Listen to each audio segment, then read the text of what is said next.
Harrison Ford made history when he first took the controls of Millennium Falcon in Star Wars, and then again when he pulled on the iconic fedora of Indiana Jones in one of cinema's most celebrated adventure series.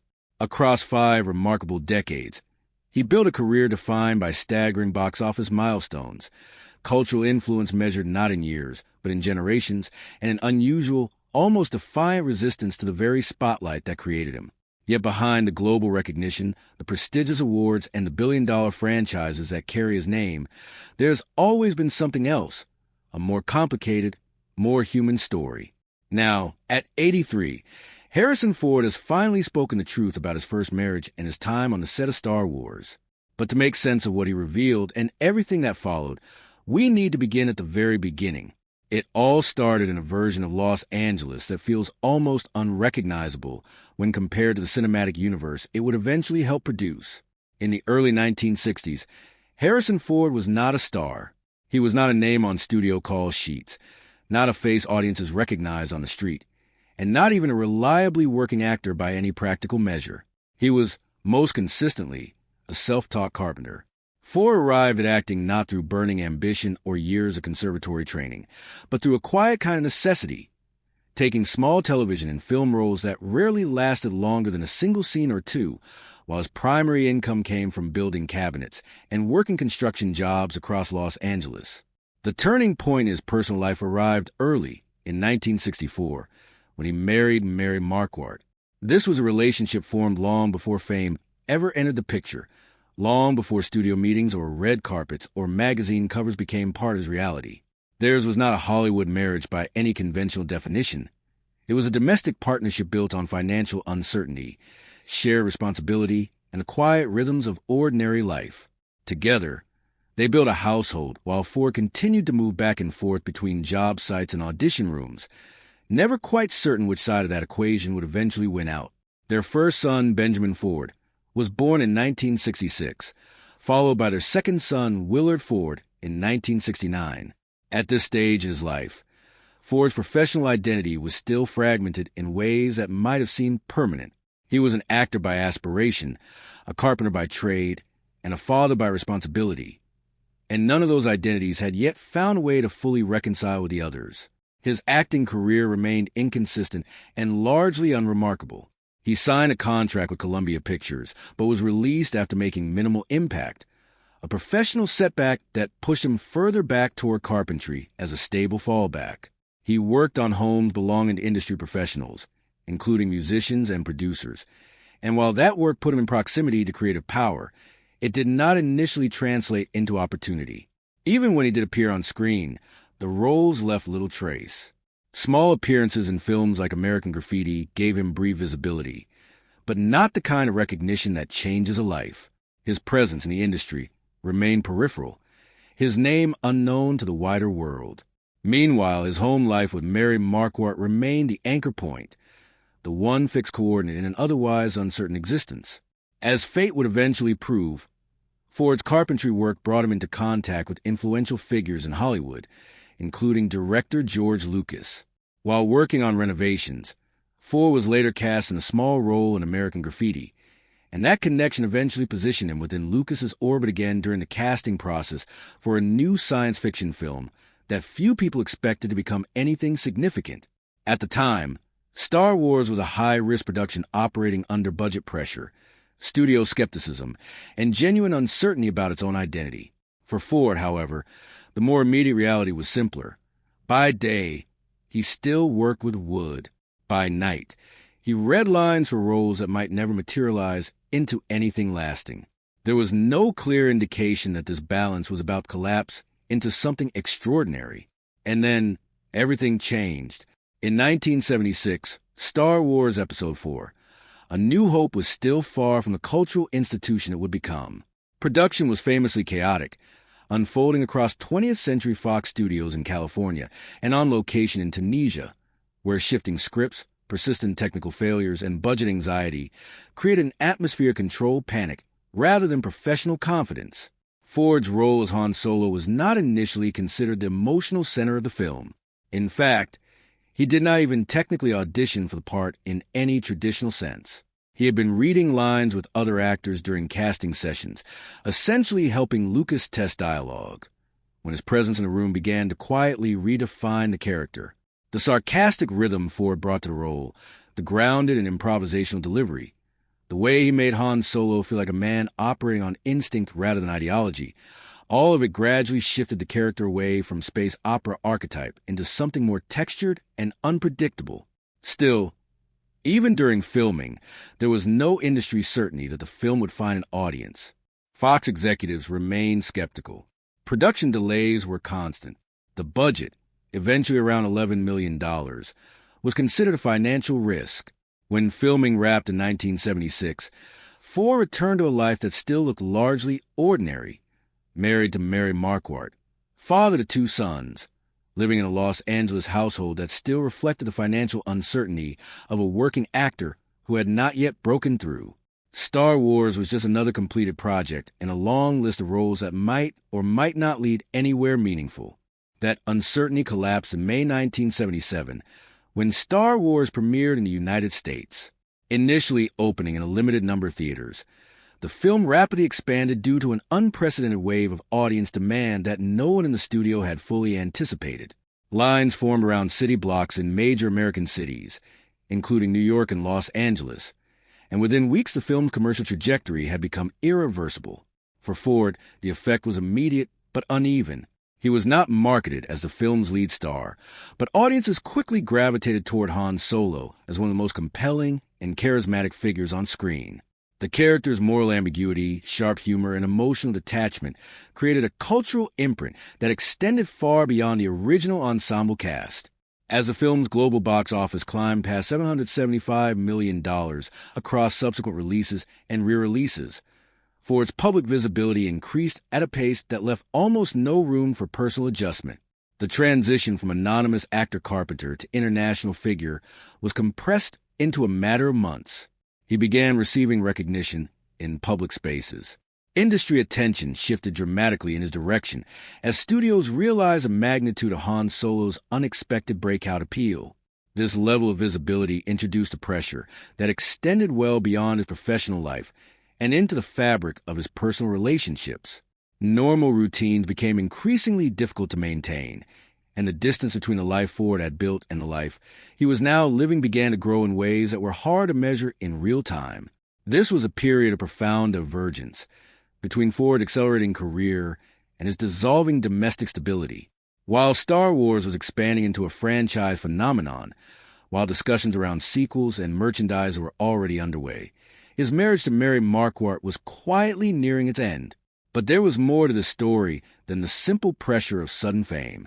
During production of Star Wars Episode 4, filmed across Elstree Studios in England and the desert locations of Tunisia, Ford, then 33 and already married to Mary Marquardt, intersected briefly and unexpectedly with Carrie Fisher, who was then 19 and newly cast as Princess Leia. The production itself was still deeply uncertain in 1976. Scripts were being rewritten during shooting.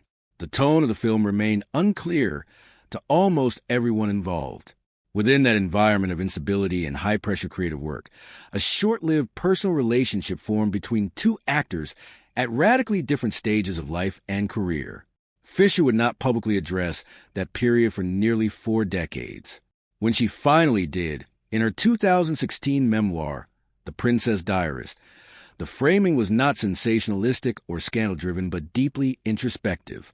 She revealed that she had kept personal diary entries during filming and used them to reconstruct her emotional state at the time.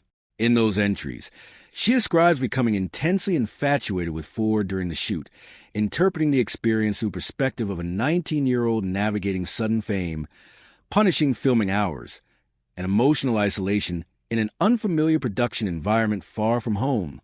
Media coverage of the book consistently described the relationship as lasting roughly the duration of filming, approximately 3 months, and ending once production concluded and the cast returned to their separate lives. What made Fisher's account culturally explosive was not simply its content, but its timing. For nearly 40 years, the relationship had existed only as rumor within production mythology, never formally confirmed in detail by either party. When the memoir was published in 2016, It reframed a minor and contained episode from 1976 into a lasting piece of Hollywood history. Fisher did not present it as a grand romance. She framed it as a brief and emotionally significant experience that stayed embedded in her memory long after its physical duration ended. In her memoir and in subsequent interviews, Fisher emphasized a reflective distance between her younger self and her later perspective. She described the diary entries as a way of honestly confronting how she had felt at the time versus how she understood those feelings decades later. The tone she used publicly was not accusatory, but genuinely observational, focused on memory, perception, and the strange permanence of early emotional experiences formed under high-pressure conditions. She also acknowledged that she had informed Ford ahead of publication that she intended to include material from that period, a decision she later described as complicated in hindsight. In recollections reported by multiple outlets, she references cautious reaction to prospect of publication, including a brief mention of lawyers, which she interpreted as concern over control of personal narrative rather than any denial of the events themselves. Ford's public response, by contrast, was minimal and deliberately constrained. In post-publication interviews reported by outlets such as Rolling Stone and GQ, he did not deny Fisher's account, but he also made no effort to expand upon it. His most widely cited reaction was simply that it all felt strange. When asked directly whether he had read the memoir, he replied with characteristic brevity, "No, I didn't." Beyond that, he declined to elaborate further, particularly after Fisher's death in December 2016. In later remarks, he expressed a clear reluctance to revisit the subject at all. In fairness, Ford never publicly framed this episode as a direct cause of his first marriage ending in 1979. But the timing was impossible to ignore. The dissolution of his marriage to Mary Marquardt occurred within a broader period of personal transformation driven primarily by the career acceleration that followed Star Wars. What the timeline does reveal is overlap rather than clean causation. Between 1976 and 1979, Ford's life shifted simultaneously across multiple axes: global fame, relentlessly increasing professional demand, and a fundamental restructuring of his domestic stability. The Fisher relationship, when later revealed to public, became a retrospective focal point placed onto a period that was already defined by upheaval and change. After Star Wars, both lives moved forward on entirely different trajectories. Fisher wrote candidly about her relationships, her battles with addiction, and her mental health struggles in later works. Her romantic life included a significant relationship and a brief marriage to musician Paul Simon from 1983 to 1984. She later had a daughter, Billie Lourd, in 1992, and increasingly framed her life through motherhood, writing, and public reflection. When Fisher died in December 2016, Ford issued a brief statement describing her as brilliant and fearless, focusing on her character rather than revisiting their shared history from 4 decades earlier. After the unexpected global eruption of Star Wars, Harrison Ford found himself navigating particular challenges of cultural saturation. Studios now treated him as a proven box office force, and in 1981, that status locked into something more permanent with Raiders of the Lost Ark, directed by Steven Spielberg and produced by George Lucas. Filmed across locations including Tunisia, England, and Hawaii, the production cost approximately $20 million and launched a new franchise identity built around Indiana Jones, a role that merged physical performance with intellectual charm in a way Hollywood had rarely packaged so effectively. The film's release transformed Ford's screen identity once again. Where Han Solo had been a rogue in space, Indiana Jones became a fully grounded archetype, rooted in history, archaeology, and the spirit of serialized adventure. Raiders of the Lost Ark became the highest-grossing film of 1981 in the United States and earned 9 Academy Award nominations, winning 5. Ford's physicality, enduring real injuries while performing many of his own stunts, added to the widely held perception that his stardom had been genuinely earned. In 1983, Ford married screenwriter Melissa Mathison, a creative force best known for writing Edie the Extraterrestrial, which grossed over $790 million worldwide and became one of the defining films of its decade. Their marriage occurred during a rare moment of alignment. Ford at peak global fame, Mathison at peak creative recognition. Together they built a family, welcoming 2 children, Malcolm Ford, born in 1987, and Georgia Ford, born in 1990.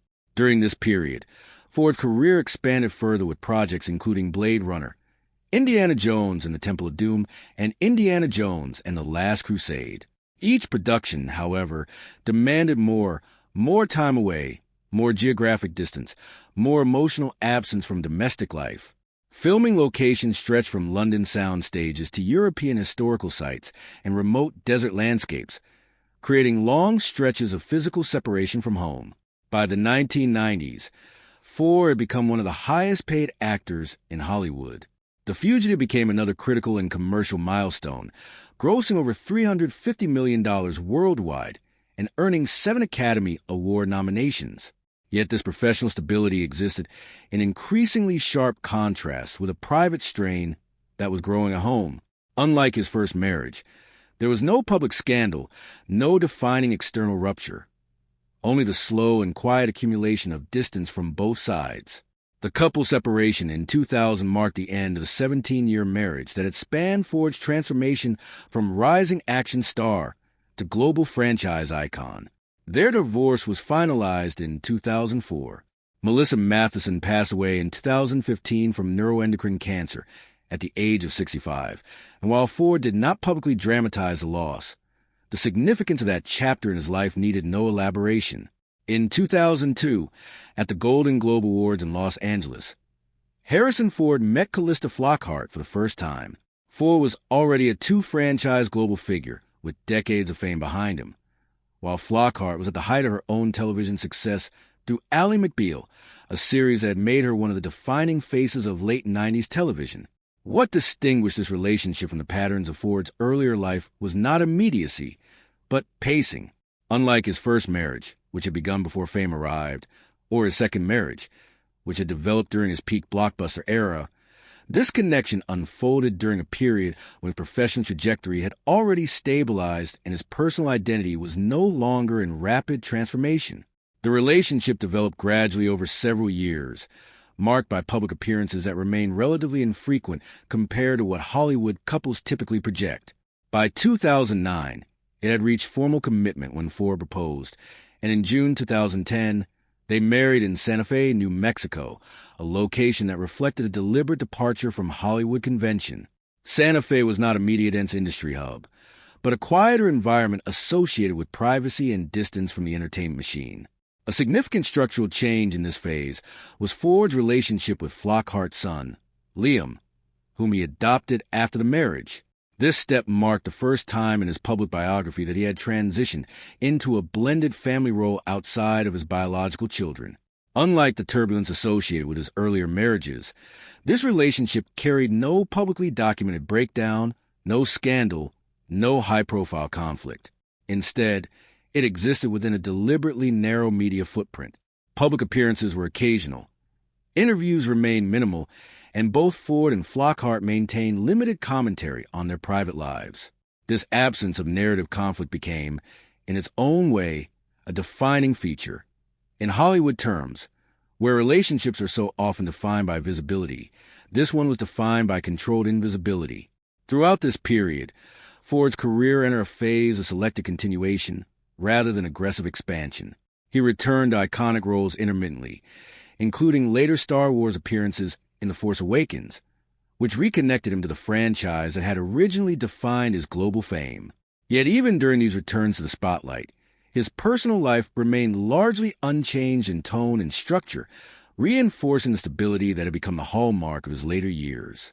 When past events resurfaced in media cycles following the publication of Carrie Fisher's memoir, Ford's responses remained brief and non-expansive, consistent with patterns established long before. He avoided reinterpretation, declined detailed reflection, and resisted framing his personal history in any form of emotional narrative. Perhaps not all stories require neat closure. The chapter between him and Fisher was brief, significant in retrospect, and ultimately just one moment within a life defined by many others. Now, years removed from those early days of uncertainty and sudden fame, Ford has found something that his younger self, the carpenter reading lines in borrowed rooms, the unknown actor building furniture for people who had what he wanted, might not have easily imagined, stability, domestic peace, and every reason in the world to appreciate both.